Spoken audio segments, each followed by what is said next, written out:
행복한 안식일입니다. 하나님의 거룩한 안식일의 시간 가운데 오신 여러분 모두를 진심으로 환영합니다. 서로 있는 곳은 다르지만 하나님께서 주시는 그 안식의 축복을 모두 경험하는 우리 모두가 될 수 있기를 간절히 소망합니다. 안식 그리고 안식일이 너무나 필요한 시대에 우리가 살아가고 있습니다.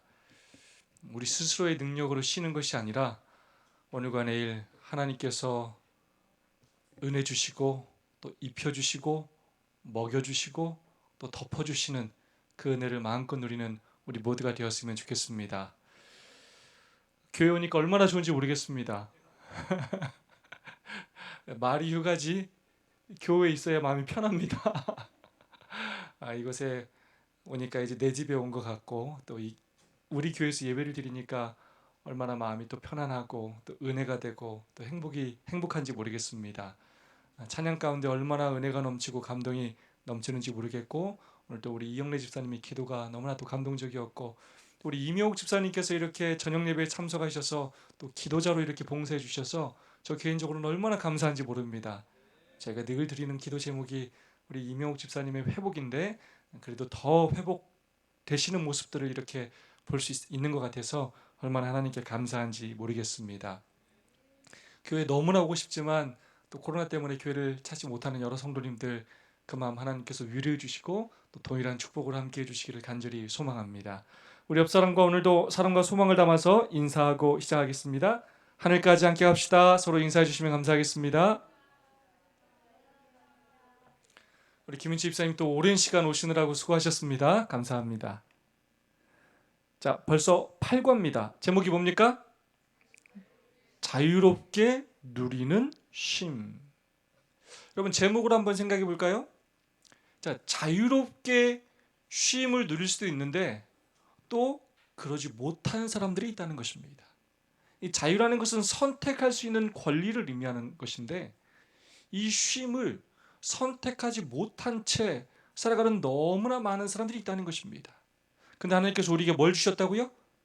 자유롭게 누리는 쉼을 주셨다는 거예요. 우리가 뭐 하기만 하면요? 선택하기만 하면, 원하기만 하면 쉴 수 없는, 쉴 틈 없는 이 세상에서 우리에게 참된 쉼을 주신다는 것입니다. 함께 살펴보도록 하겠습니다. 이번 주 TMI 제안입니다. 고아원을 방문해서 필요한 도움을 주세요. 외출이 어려운 이웃들에게 카드를 보내세요. 더운 날 누군가에게 시원한 음료수를 건네세요.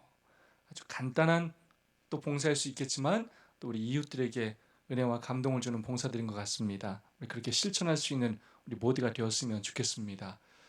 우리가 때로 교회적으로는 봉사를 하지 못한다 할지라도 개인적으로 또 멘토와 소그룹들에서 작은 단위로 또 작은 사랑부터 실천하는 우리 모두가 되었으면 좋겠습니다. 기억점 말씀 다 함께 한번 읽어볼까요? 시작. 여호와는 나의 빛이요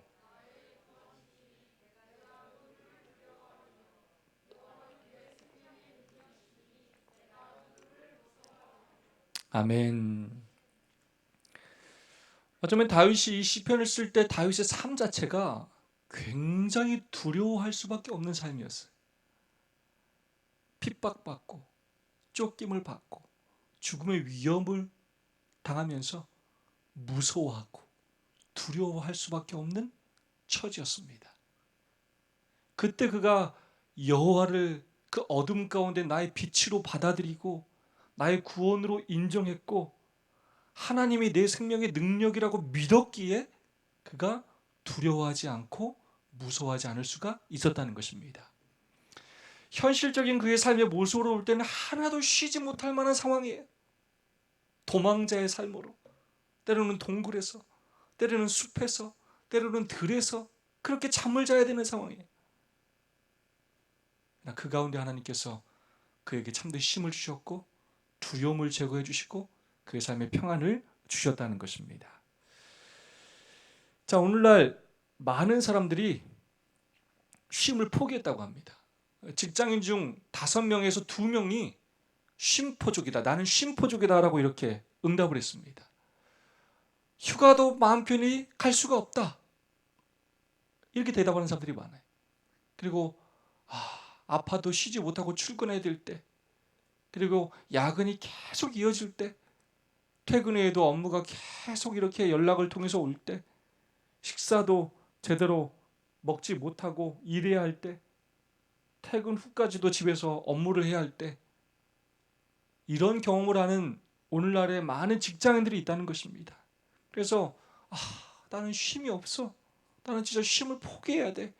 힘들어 죽겠어라고 느끼는 사람들이 너무나 많다는 거예요. 직장 생활 하는 사람들 중에서 번아웃을 경험한 사람이 전체 직장인의 95.1%라고 합니다. 근데 뭘 경험하냐면 쉽게 피로를 느끼고 또 모든 일에 무기력하고 의욕을 느끼지 못하고 짜증과 불평, 불만이 많아진다는 것입니다. 그러면서 일하는 것에 심적 부담감을 느끼고 이제 더 이상 못하겠다 라고 이렇게 한계를 그렇게 느끼는 사람이 많다는 것입니다. 그러면서 그런 스트레스 때문에 만성 피로와 두통, 소화불량을 그렇게 겪는다는 것입니다. 그러면서 그런 날들이 반복되면서 아주 답답하고 우울하고 아주 한숨이 나오는 그런 삶을 살게 된다는 것입니다. 그래서 퇴근만 하고 나면 완전히 지쳐가지고 녹초가 되는 일이 반복이 된다는 것입니다. 그러면서 다른 사람과 교제를 누리지 못하고 삶의 활력을 누리지 못한 채 혼자 지내는 시간이 점점 많아진다는 것입니다. 많은 현대인들이 쉼 없는 삶을 살아간다는 것입니다. 미국에서 가끔 한국으로 들어오는 지인들이 있는데요. 그분들이 가끔 1년, 2년, 3년 이렇게 때로는 5년마다 이렇게 한국에 들어왔다 나가면서 뭐라고 굉장히 얘기를 많이 하냐면 한국 사회가 굉장히 빠르게 변하고 있다고 얘기를 해요. 몇 년 전하고 지금 한국이 밖에서 보는 거하고 실제 와서 보는 거하고 또 완전히 다르다는 거예요. 너무나 빠르게 변했고 사람들의 삶이 너무나 정말로 바쁘고 분주하고 쉼이 없다는 것입니다. 이제는 뭐 젊은 부부들이 맞벌이를 하지 않고는 살아갈 수 없고 밤늦게까지 일하지 않고는 살아갈 수 없는 세상이 된다는 거예요. 밖에서 볼 때 그렇다는 것입니다. 갈수록 빈부격차가 이렇게 심각해지고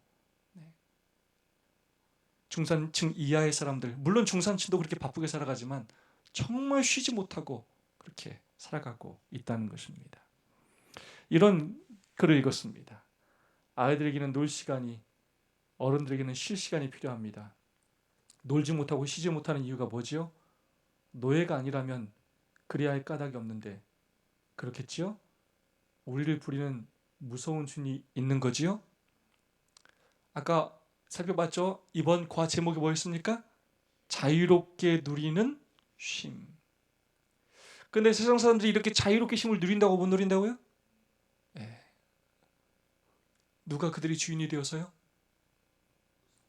사단이 그들의 주인이 되어서 그들로 하여금 끊임없이 쉬지 못하게. 야, 너 일해야 돼.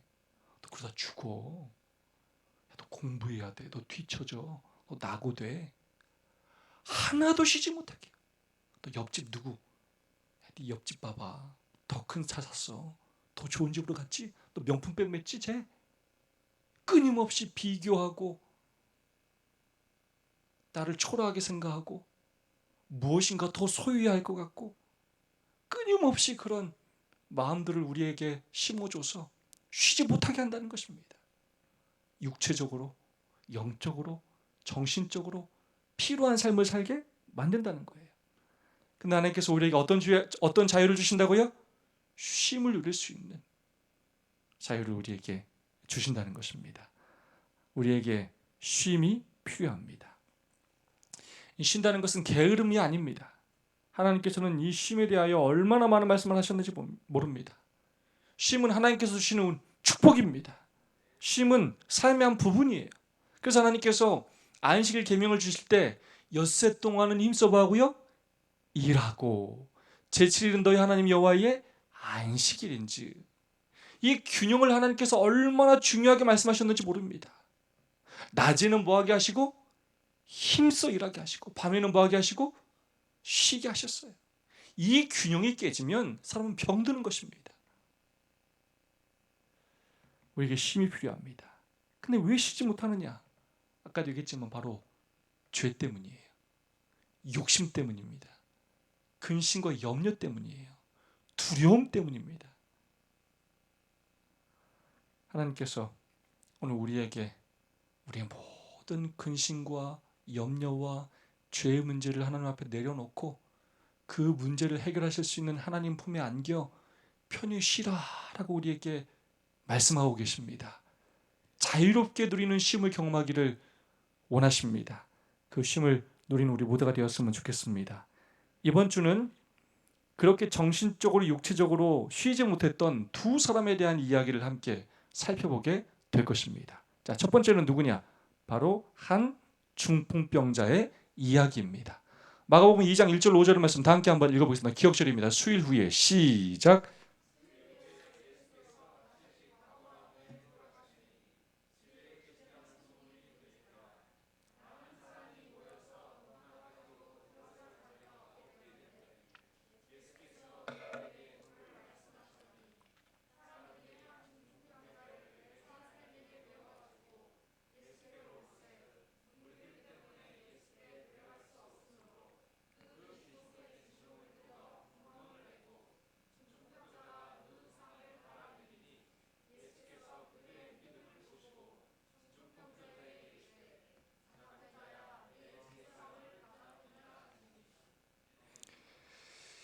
여러분, 중풍병자가 쉴 수 있었다고요? 쉴 수가 없어요. 최근에 우리 안성호 장로님 어디가 좀 편찮으셨습니까? 이석정 장로님이 한번 아르시더니 전보다 건강에 대한 염려를 굉장히 많이 하시는 것 같아요. 연세가 좀 드시고 한번 아픈 걸 경험하시니까 근심과 염려가 생기는 것입니다. 그런데 이 중풍병자가 가진 이 질병은 그냥 병원 한번 가서 이렇게 치료받고 나을 수 있는 그런 병이 아니에요.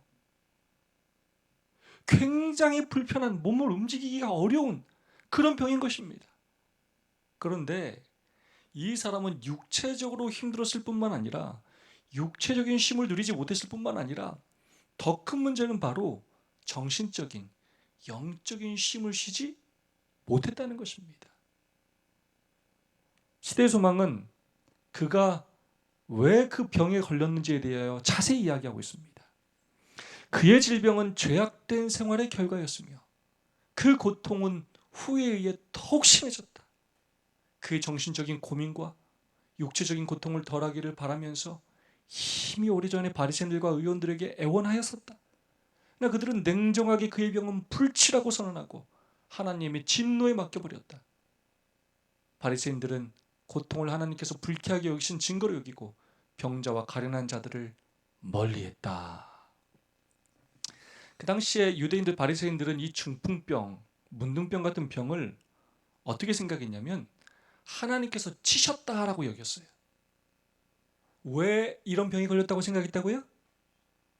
네, 죄의 결과로 큰 죄를 저질렀기 때문에. 마치 욥의 친구들이 욥에게 와서 네가 괜히 이런 것이 아니고 네가 하나님 앞에 범죄했기 때문이다라고 생각했던 것과 똑같아요. 아니 땐 굴뚝에 연기가 나냐? 네가 그럴만 하니까 하나님께서 그렇게 하시는 거야. 그래서 그의 마음속에는 육체적인 그 고통으로 힘들어하는 것보다 더 큰 고통은 영적인 범민이었어요. 왜?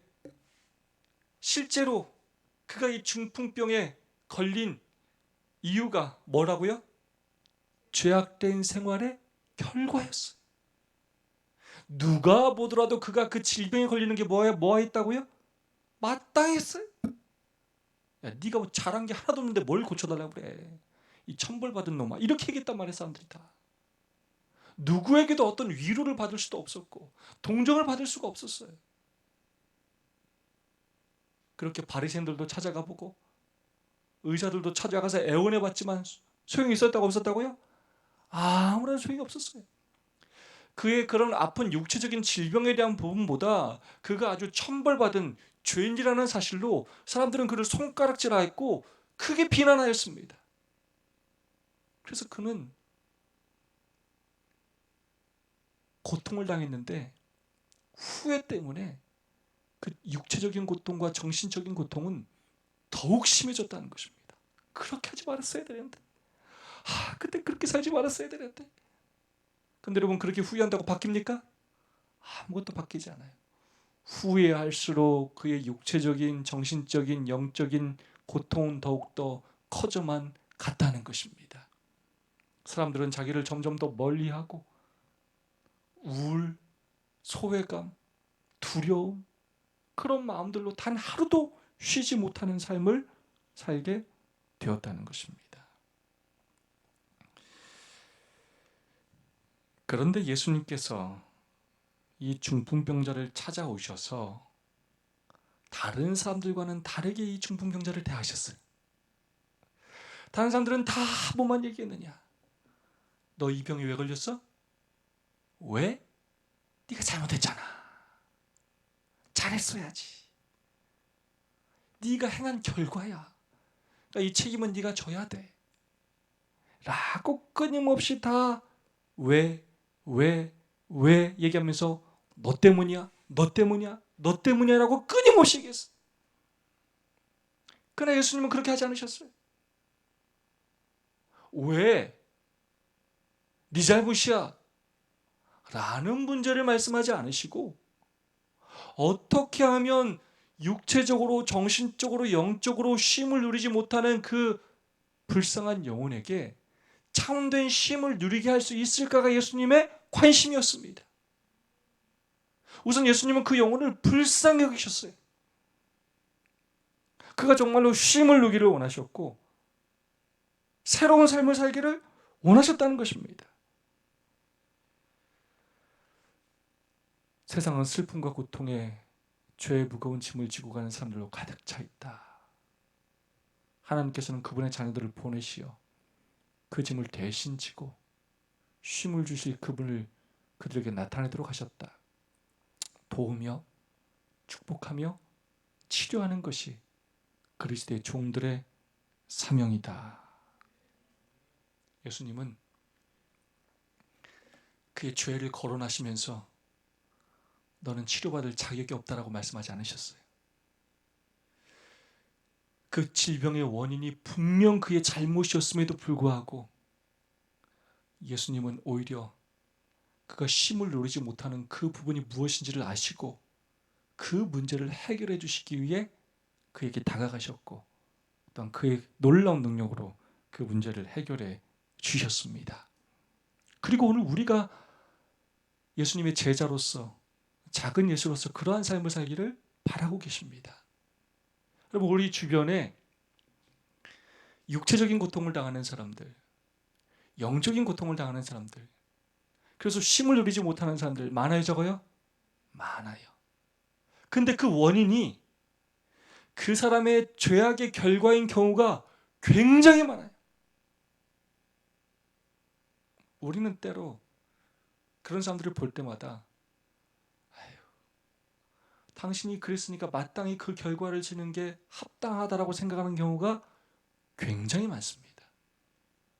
우리 또한 그들을 바리새인들처럼, 의원처럼 대할 때가 정말로 많다는 거예요.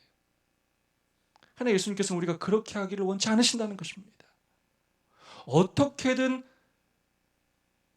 우리를 통하여 예수님의 마음을 가지고 그들에게 조금이라도 쉼을 주기 위하여 당신의 도구로 우리를 사용하기를 원하신다는 것입니다. 그들의 그 무거운 짐, 스스로 조금도 내려올 수 없는 자신들의 그 죄된 행위와 죄책감과 후회와 두려움과 염려로 가득 차 있는 단 하루도 한순간도 쉬지 못하는 그들의 짐을 조금이라도 가볍게 해주고 대신 져주고 그러면서 참된 힘을 주실 수 있는 예수님을 소개하는 일을 할 당신의 제자들이 필요하다는 것입니다. 그러면서 우리로 하여금 그들을 도우며, 그들을 뭐하라고요? 도우라는 거예요. 도우라는 거예요. 아주 작은 것이라도 도와서 잠깐이라도 그들에게 쉴 시간을, 쉴 틈을 주라는 것입니다. 두 번째 아주 굉장히 중요한 표현이에요. 뭐 하며요? 그들을 뭐 해주라고요? 축복하며. 그 당시에 중풍병자는 모든 사람들에게 다 뭐만 받았다고요? 비난과 저주를 받았어요. 오늘날 우리 주변에 있는 많은 사람들이 그래요. 우울증을 경험하는 사람들이 정말로 많은데, 또 암에 걸린 사람들이 정말로 많은데, 그들의 잘못된 식습관 뿐만 아니라 그들의 죄악들로 인하여 고통당하는 사람들이 많은데, 우리는 그 원인이 뭔지를 분석해서 그 원인을 가지고 네가 잘못 살아서 그랬다라고 비난하는 경우들이 참 많다는 거예요. 그러나 그런 자세가 아니라 그들을 축복하며 그들을 치료하도록 예수님을 믿도록 도와주는 것이 바로 우리의 사명이라는 것입니다. 그 사람이 한 단계 더 하늘 방향으로 인생길을 걸어갈 수 있도록 도와주는 것이 우리의 역할이라는 것입니다. 마치 4명의 친구들이 한 명을 도와서 지붕에서 내려서 예수님을 만나게 했던 것처럼 우리가 그 사람들의 인생의 무게를 조금이라도 덜어줘서 예수님께로 나올 수 있도록 도와주는 역할을 우리가 해야 한다는 것입니다. 이래서 교훈입니다. 우리가 해결할 수 없는 질병의 문제 앞에서 그렇게 된 원인을 찾는 것보다 더 중요한 것은 그러한 상황 속에서도 우리에게 쉼을 주실 수 있는 하나님을 만나는 일이다. 그래야 우리가 사람들에게 여러 도움을 줄 수 있습니다. 줘야 합니다. 궁극적으로 참된 치료자이신 하나님을 만나도록 돕는 일을 우리가 해야 한다는 것입니다. 자, 월요일 소주입니다. 자, 뭐부터 치료하신다고요? 뭐부터 치료하신다고요? 근원부터 치료하신다는 것입니다. 자, 아까도 얘기했죠. 바리새인들과 의원들은 그 중풍병자를 봤을 때, 야, 못 고쳐. 이건 못 고쳐. 이거 누가 내린 저주야? 하나님이 내린다. 천벌받은 거예요. 저주야. 라고 얘기했어요. 그들은 오히려 이 중풍병자를 치료하기보다 말로써 그 병자에게 더 큰 고통을 줬어요. 진짜 이 환자가 원하는 것이 무엇인지를 몰랐어요. 그들은 얼마든지 말로 중풍병자를 돕고 축복하고 짐을 덜어주고 치유할 수 있었어요. 그렇게 하지 않았어요. 예수님께서는 어떻게 하셨는가? 예수님은 그 환자의 진짜 치료받아야 될 문제가 무엇인지를 보셨어요. 근원을 보셨어요. 그리고 근원을 치료해 주셨습니다. 그래서 예수님께서 뭐라고 말씀하시느냐? 믿음을 보시고 중풍병자에게 이르시되 작은 자야 내 죄사함을 받았느니라 하시니, 예수님은 그가 지금 고민하고 아파하고 하고 있는 그 본질적인 문제가 무엇인지를 아셨어요. 그래요 처음으로 그에게 하나님께서 어떤 치료를 해주시냐면 죄를 용서해 주시는 그 치료를 해주셔요. 죄사함을 해주십니다. 시대서망은 이렇게 기록합니다. 그의 질병이 어떻게 그에게 이르러 왔던가를 기억할 때에 그의 희망은 무너졌다. 그는 순결하신 의원께서 당신 앞에 나가는 것을 용납하지 않으실까 봐 두려워했다. 그러나 그가 바란 것은 육체 회복이라기보다는 죄의 짐에서 해방되는 것이었다. 자, 이 중풍자가 진정으로 원하는 게 뭐라고요? 자, 아픈 건 두 번째 문제예요. 지금 마음에 있는 그 죄책감들, 죄짐, 이거에서 해방되는 것이 그가 진정으로 바랬던 것이에요. 그가 만일 예수를 보고 용서와 하늘의 평강의 보증을 받을 수 있다면 그는 하나님의 뜻을 따라 살든지 죽든지 만족할 수 있었다. 이 육체적인 질병은 두 번째 문제였어요. 그건 고침을 안 받아도 좋다고 생각했다는 거예요. 근데 하나님께서는 그의 마음을 꿰뚫어 보시고 근원부터 하나님께서 그를 치료해 주셨습니다. 그리고 그것으로 그치셨습니까? 아닙니다. 육체적인 질병까지도 치료해 주셨습니다. 그 중풍병자는 그가 가진 병에 대한 고통보다 그가 짊어지고 있는 죄의 무게와 그로 인해 하나님과 분리된 것에 대한 부담을 더 심각하게 느끼고 있었다. 하나님 안에서 참된 쉼을 찾는 사람은 죄로 병든 이 세상에서 어떤 육체적인 고통을 겪는다 해도 그것을 감당해낼 수 있다. 그래서 예수님께서는 모든 문제의 근원으로 바로 접근하셔서 먼저 그를 용서해 주셨다. 그러기에 예수님은 정말로 참된 치료자이십니다. 여러분, 예수님의 이 모습을 보면서 뭐가 중요하다는 것을 다시 한번 깨닫냐면 이 핵심을 똑바로 아는 것이 정말로 중요하다는 거예요. 우리는 때로 사람들을 볼 때 겉모습을 보고 판단할 때가 참 많아요. 쟤는 이게 문제야. 쟤는. 겉으로 보이는 그들의 행동과 태도를 통해서 그 사람을 진단하고 판단하고 결론을 내릴 때가 참 많아요. 그리고 그것조차도 도와주지 못해요. 그러나 예수님은 정말 그의 필요가 뭔지를 정확히 보셨고 그 필요를 가장 먼저 채워주셨습니다. 우리의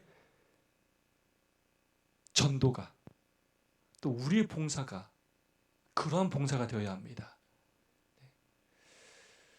내가 나 중심으로 내가 주고 싶은 걸 주는 것이 아니라 정말 상대방에게 진짜 필요한 것이 무엇인지, 진짜 그 마음속에서 품고 있는 인생의 문제가 뭐고 필요가 무엇인지를 파악해서 그 문제를 치료해주고 도와주기 위해 노력하는 우리가 되었으면 좋겠습니다. 최근에 논란이 됐던 기사입니다. 여러분 유명한 사람이죠? 네, 오은영 소아청소년 정신과 전문의입니다. 10분의 상담료가 얼마라고 나왔냐면 얼마래요? 9만 원이 9만 원. 그래서 1시간 동안 하면 81만 원. 그래서 어떤 사람들은 너무 비싸다. 어떤 사람들은 야, 나는 60분 받고 나왔는데 81만 원이 하나도 아깝지 않다. 이게 한참 막 논란이 됐어요. 여러분 어떤 사람한테는 비싸고 어떤 사람한테는 안 비쌀까요? 만약에 정말로 자신의 인생의 문제가 81만 원을 줬음에도 불구하고 해결이 안 된 사람한테는 정말로 비싸게 느껴질 것이고 그 문제가 해결된 사람한테는 81만 원이 하나도 안 비쌀 거예요. 오늘 제가 얘기하고 싶은 내용은 무엇이냐면 이 사람이 왜 그렇게 비싸냐면 그 문제의 근본이 무엇인지를 정확하게 짚어내기 때문에 그래. 그런데 이렇게 훌륭한 의사도 어떤 문제를 해결할 수는 없느냐? 죄의 문제 해결할 수는 없어요.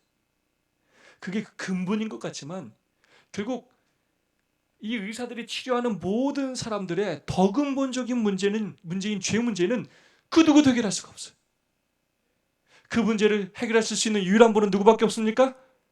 예수 그리스도밖에 없습니다. 근데 여러분 우리가 예수님 앞에 나오는데 10분에 9만 원씩 내고 나와요? 그런 거 하나도 내지 않아도 돼요. 오늘 우리가 이 하나님의 성전에 나와서 하나님의 그 임재 앞에 나와서 하나님 앞에 찬양 부르고 하나님 앞에 기도하고 할 때 하나님께서 우리의 그 죄 문제를 해결해 주시는 것입니다. 어떤 병원에서 맞는 어떤 영양제, 그 비싼 주사보다도 훨씬 좋은 에너지들을 그 약들을 우리의 세포 가운데 몸 안에 넣어주시는 것입니다. 우리 최고의 치료자이신 우리 하나님 앞에 나아가는 우리 모두가 되었으면 좋겠습니다. 모든 질병의 기초가 무엇이냐? 죄의 불안. 자, 뭐 때문에 사람들이 병에 걸린다고요? 불안해요. 불안해. 채워지지 않는 욕망. 욕심이 끝이 없어요.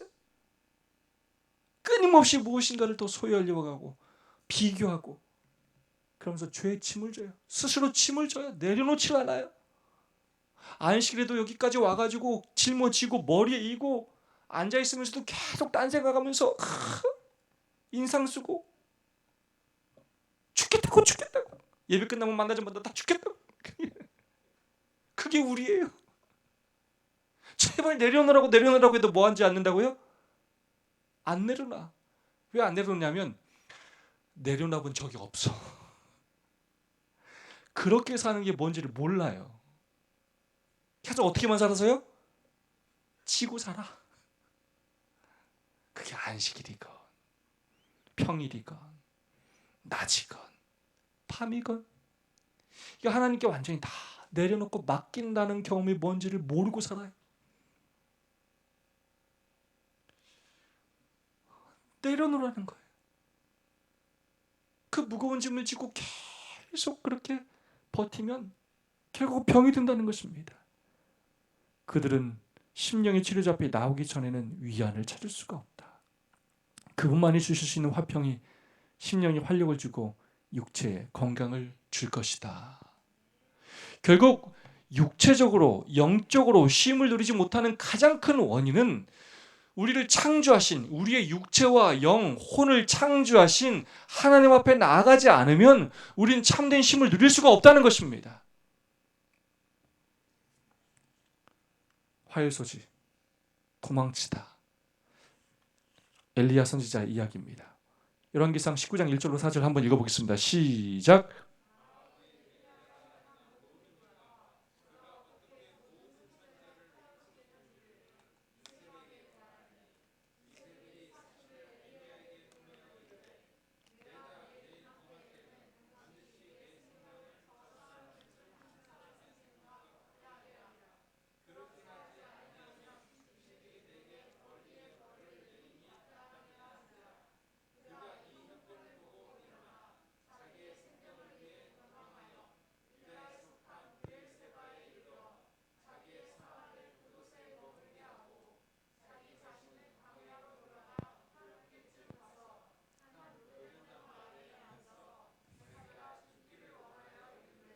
아멘.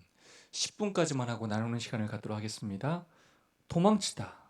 여러분 목회자가 없으면 좀 교회 오기 싫을 때가 좀 있습니까? 남영김 쌤 지난번에 그런 말씀을 하셨어요. 비가 오면 좀 교회 오기가 싫을 때가 있습니까? 그럴 수 있어요? 그럴 수 있죠. 그럴 수 있죠. 갈멜산에서 엘리야와는 전혀 다른 모습을 보게 됩니다. 도망치고 있어요. 근데 왜 도망치냐? 성경은 이렇게 표현합니다. 그가 이 형편을 보고 이세벨이 너 죽었어. 내가 너 죽일 거야. 라는 그 말을 보고 말을 듣고 도망가기 시작해. 엘리야가 왜 이런 지경이 되었느냐? 여러 가지가 있는데 첫 번째, 과로로 인한 피로가 누적이 되었어요. 갈멜산에서 그렇게 그가 하루 종일 많은 에너지를 쏟았고 그 다음에 거짓 선지자들을 처단하는 일에 그도 참여했고 피를 본 거예요. 피를. 여러분 피 보면 얼마나 스트레스를 받습니까? 사람이 사람을 죽고 하는 그런 광경을 자신이 직접 한 것입니다. 그것뿐만이 아니에요. 극단적인 긴장에서 오는 엄청난 스트레스가 있었습니다. 그것뿐만이 아닙니다. 아주 적대적인 나를 죽이려고 달려드는 권력 있는 사람 앞에 섰어요. 엄청난 스트레스를 받았어요. 그가 하나님 앞에 위대한 선지자였음에도 불구하고 뭐 했다고요? 도망갔어요. 다르게 말하면 우울증에 걸렸어요. 그럼 목사도 장로도 우울증에 걸릴 수 있어요? 도망갈 수 있어요? 있어요. 저도 때로 도망가고 싶은 마음이 들 때가 한두 번이 아닐 수도 있어요. 우리 장로님들도 그런 마음이 들 때가 있을 수 있습니다. 누구나 우리는 엘리야와 같은 경험을 할 때가 있습니다. 우리는 엘리야와 성정이 같은 사람이에요. 요즘 20대 우울증 환자가 증가하고 있다고 합니다. 정말 안타까운 일이에요. 모르겠어요. 요즘 제가 고등학생들을 봐도 불쌍하고 서준이만 봐도 불쌍하다는 생각이 들어요. 얘네 앞으로 어떻게 사나? 야, 이렇게 공부해야 되나? 한국에서 살아야 되나? 살 수 있을까? 이런 생각이 들 때가 한두 번이 아니에요. 야, 이 젊은이들이 어떻게 취업하고 어떻게 결혼하고 어떻게 집을 구하고 깜깜해요. 100만 명 넘는 우울증 환자가 있어요. 20대가 가장 많습니다. 엘리야도 도망갔어요. 죽기를 구해요. 그래서 뭘 느끼냐면 여러분 엘리야가 사실 혼자 너무나 많은 짐을 졌어요. 그래서 한 사람이 너무나 많은 짐을 지게 하지 말아야 합니다. 짐을 나눠줘야 합니다. 또한 하나님의 이런 능력 있는 종이라 할지라도 때로 연약해서 넘어질 수 있다고요? 없다고요? 있어요. 근데 너무 비난하고 손가락질하지 말아야 합니다. 하나님께서 그 엘리야를 어떻게 대하셨는지 우리가 잘 살펴봐야 합니다. 엘리야의 경우처럼 아무리 신실한 하나님의 백성이라 할지라도 상황에 따라 얼마든지 우울감에 빠질 수 있으며 그러한 현실을 벗어나기 위해 도망칠 수 있어요. 우리가 하나님 앞에 얼마나 연약한 사람인지를 깨달아야 하고 형편을 봤을 때, 믿음을 잃어버리고 우리의 시선을 세상을 향할 때 우리가 얼마나 연약할 수 있는지 우리는 가슴 깊이 새겨야 한다는 것입니다. 우리 문세희 청년 우리 두 명 같이 한번 읽어볼까요? 우리 주디하고 시작.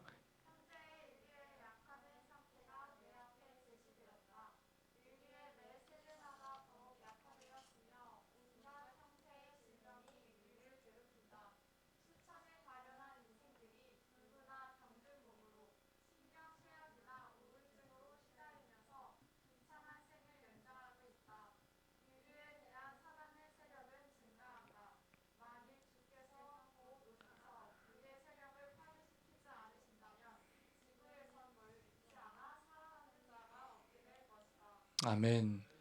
점점 죄악이 증가하면서 사람들에게 질병이 많아지고 육체적인 질병뿐만 아니라 점점 마음들이 쇠약해지면서 우울증에 시달리면서 살아가는 사람들이 많고 비참하게 죽을 뿐만 아니라 비참한 채로 생을 연장하는 사람들이 많아진다는 것입니다.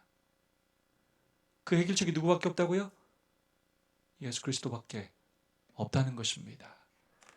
수요일 소지 지쳐서 더는 달릴 수 없게 됨. 열왕기상 19장 4절입니다. 광야로 들어가 하루쯤 가서 한 로뎀나무 아래서 앉아서 자기가 죽기를 원하여 이르되 여호와여 넉넉하오니 지금 내 생명을 거두시옵소서. 나는 내 조상들보다 낫지 못하니이다. 왜 못 달리게 됐다고요? 왜 더 못 달려요? 지쳐서.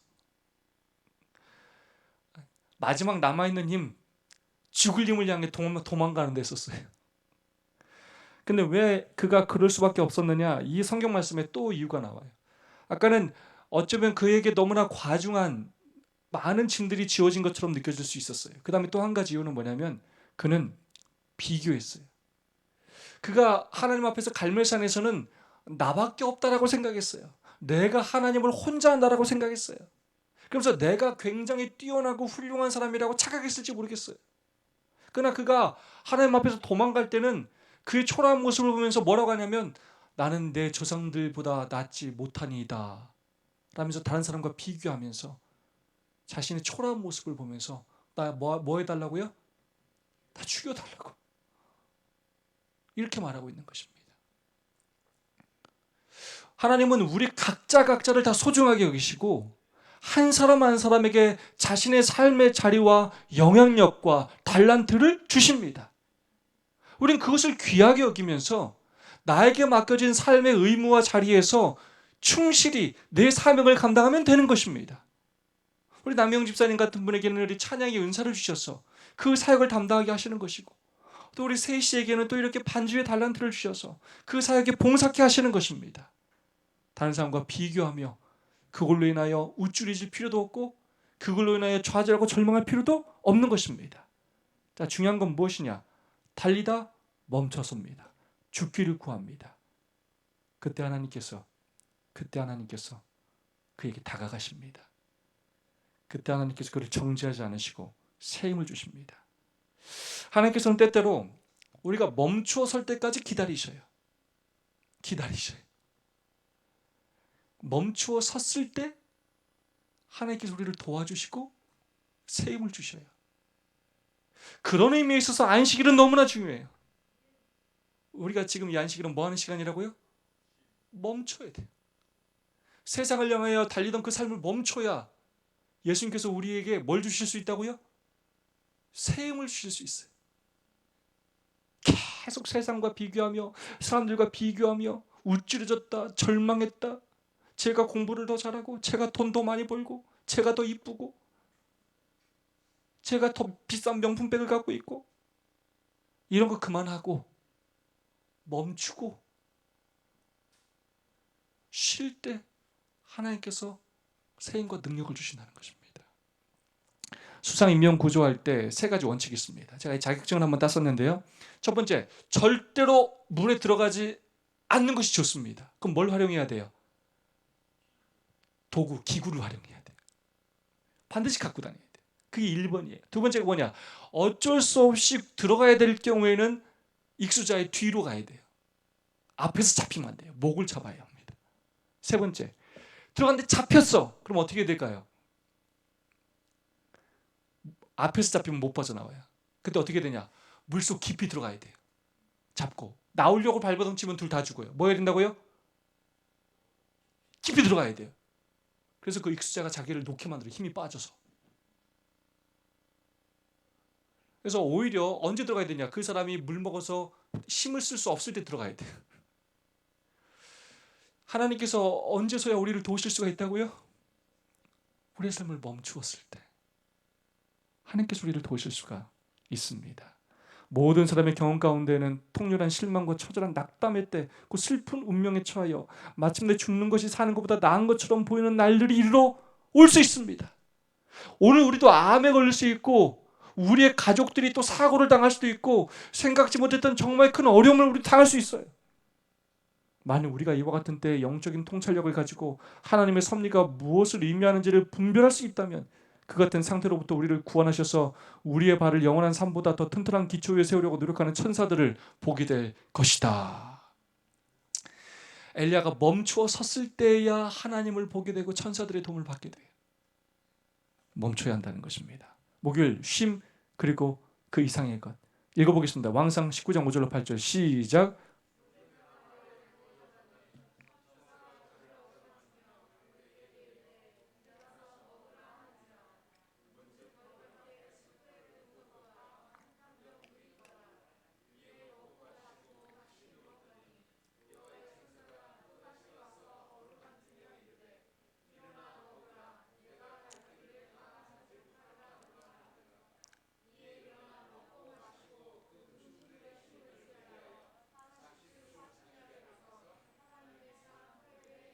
아멘. 우리 하나님 너무 좋으신 분이에요. 꿀밤한테 좀 줘야 되는 거 아니야, 엘리야? 이거 아이고, 에이그, 뭘 도망가냐? 하나님 뭐 하셔요? 천사를 통해서 어루만지셔요. 그러면서 또 뭐라 그래요? 한마디 혼내지 않아요 지금. 일어나 먹어라. 야, 먹고 도망가. 또 자네? 먹고 또 자네? 기다렸다가 또 뭐예요? 어루만지고 또 뭐하라고요? 야, 먹어라. 먹어. 너 그러다 죽겠다, 야. 이거 먹어. 책망하지 않으시고 기다리시고 먹여주시고 어루만져 주십니다. 네가 갈 길을 다 가지 못할까노라. 그를 불쌍히 여기셔. 그가 인생의 길을, 사명의 길을 오늘 바로 걷기를 원하셔요. 그렇다고 하나님께서 잘못 간 그 길을 꾸짖으시며 책망하시며 그를 내치지 않으셔요. 그게 안식일이에요.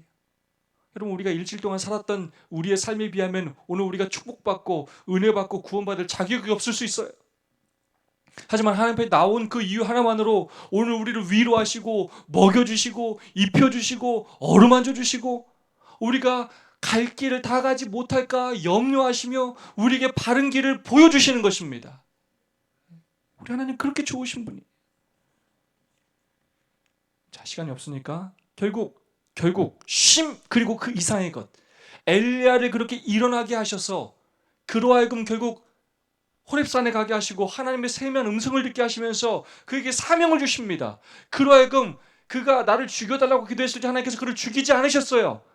그가 마침내 가야 할 길은 이 땅에서 죽는 것이 아니라 불병거를 타고 어디에 올라가는 거예요? 하늘에 올라가는 것입니다. 여러분, 우리에게 하나님께서 정하신 우리의 인생길이 있습니다. 우리의 사명의 길이 있습니다. 하나님께서 우리를 그 길로 인도하실 것입니다. 포기하지 마시고 사명의 길을 끝까지 가는 우리 모두가 되었으면 좋겠습니다. 때로 하나님께서 우리의 기도를 응답해 주지 않으실 수가 있어요. 저 좀 죽여주세요. 저 이런 거 하기 싫어요. 근데 하나님은 그래도 우리를 기다리시고 참으시고 꿀밤을 주기보다는 먹여주시며 힘을 주시고 용기 주시고 다시금 우리가 그 길을 가도록 도와주시는 분이십니다. 그 사랑의 하나님을 믿고 순종하는, 그리고 사명의 길을 걸어가는 저와 여러분 되기를 간절히 소망합니다. 우리 두 분 또는 세 분씩 삶을 나누고 또 은혜, 말씀에 은혜 나누고 기도하는 시간 갖겠습니다. 여러분 주변